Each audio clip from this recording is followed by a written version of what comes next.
Welcome to today's edition of Severe Thunderstorm Outlooks. Just for the sake of brevity and time, we'll just go right to this here and show you that we have a moderate risk of severe thunderstorms. That is a 4 out of 5 level risk that is more or less centered on St. Louis, covers much of southeast Missouri.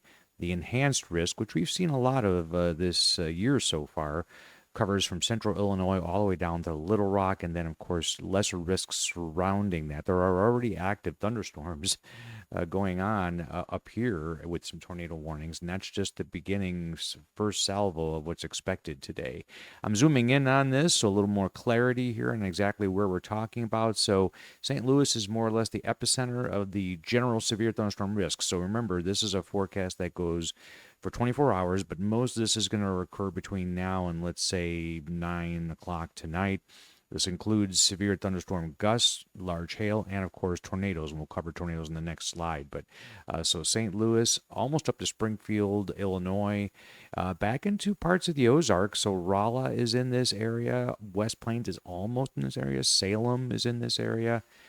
Cape Girardeau would be not quite all the way down to the boot heel, but we're really talking about a pretty big event with several lines of storms actually contributing to this.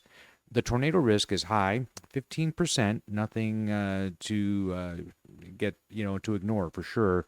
More or less, that is centered in the moderate risk area, the level 4 area. So those exact same areas I just discussed, those same cities, St. Louis, and then getting down into parts of the central Missouri, some of those towns like Salem, West Plains is close, and then all along the Mississippi River there are under the gun for the highest percentage chance of a tornado within 25 miles of any point you pick. The intensity level is the second level. That's this right here. All this does is it attempts to assign a percentage to what, just look at previous data and current data. Then, so if this is a 15% chance of a tornado, how intense will that tornado be if one occurs? This will tell you the breakdown here. And level 2 starts emphasizing these a little bit more than a level 1. If you just compare the numbers here on EF2, EF3, and EF4 plus, 18, 9, and 3, and then take a look at the intensity 1, you'll see that they're up quite a bit, 4 points in many cases. EF4 plus is just 2 points, percentage points. So anyway, so if one occurs in this high risk area, it is likely to be on the second intensity level. It's very, not likely, but more likely that you're going to get more of these more intense storms. Still a lot of weight. We're talking about 70% almost on the lower intensity scale. But this is just to let you know what's going on. And then the outer region is the intensity 1. And that is, again, usually coinciding with the overall shape of the tornado risk, which is the colors, but not always. In this case, there's a pretty good match, though. There is, of course, a severe hail risk with this, a 30% chance, anything of 1 inch or greater. But there's going to be some 2.5 inch hailstones with this, I'm sure, on some of the more robust supercells. The wind risk is serious. This is a 45% chance of a severe wind gust within a 25-mile radius of a circle. So this is a combination of individual supercells and also what is going to be, there's a line of storms here now. There's a new bunch of storms going to form here, new ones here. This, I think, is going to congeal at some point to form a more solid line, and that's where a lot of your severe wind risk will also come in. If we look at NATOcast real quick, it puts the 15% bullseye right on top of St. Louis. Couldn't do it more if you could draw it. And they have a way of indicating tornado intensity. It's the black hatched area here. So it's a 10% chance in this hatched area of an EF2 or greater. And that actually does back up quite a bit into the Ozarks. So I put a post on Facebook explaining that, but I'm just letting you know if you watch these that this is a little bit more robust with the tornado risk at 10%. Pretty much from Springfield northeast towards St. Louis up along I-44, and you can see on both sides of that. Nothing to do with the actual interstate, just a convenient point of reference. But anyway, that's a pretty large risk.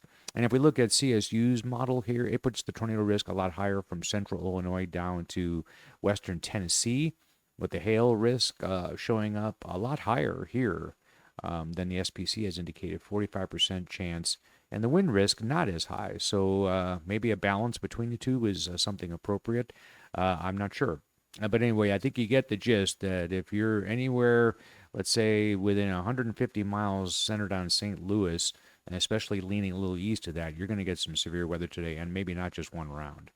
Then we need to go to Tuesday, and we have this level 2 from southern Missouri down, covering all of Arkansas, a good chunk of Tennessee, good chunk of Mississippi, parts of Alabama, Texas, and Oklahoma as well. The tornado risk on this seems to be leaning a little bit more toward the Dallas area and points northeast into southeast Oklahoma and a small chunk of southwest Arkansas.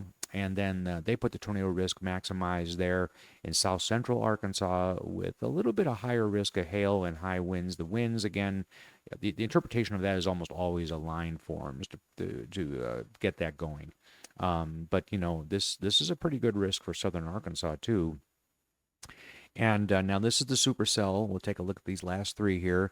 This is from NIU. It just puts a percentage on the percentage chance of a supercell forming. Supercells are just better severe weather producers of all type. And so this covers the next 2 days for sure, especially today. And then it's a weekly average, so it's pretty much silent after that. Now, going into May 4th through the May 10th period, Texas appears to be active again. A lot of evidence of a cool, stable air mass here. And then the week after that, again, Texas, is that the same graphic? I may have copied in the same one. No, it is different. Okay, it just looks very similar. Anyway, again, the heart of Texas, May 11th through the 17th. Thanks for watching today's edition of Severe Thunderstorm Outlooks. This is published every day after the morning Storm Prediction Center update. Also, remember to check that site off on day one because they update it fairly frequently. If you like this video, please like it. Also, you can subscribe to the channel for more content just like this.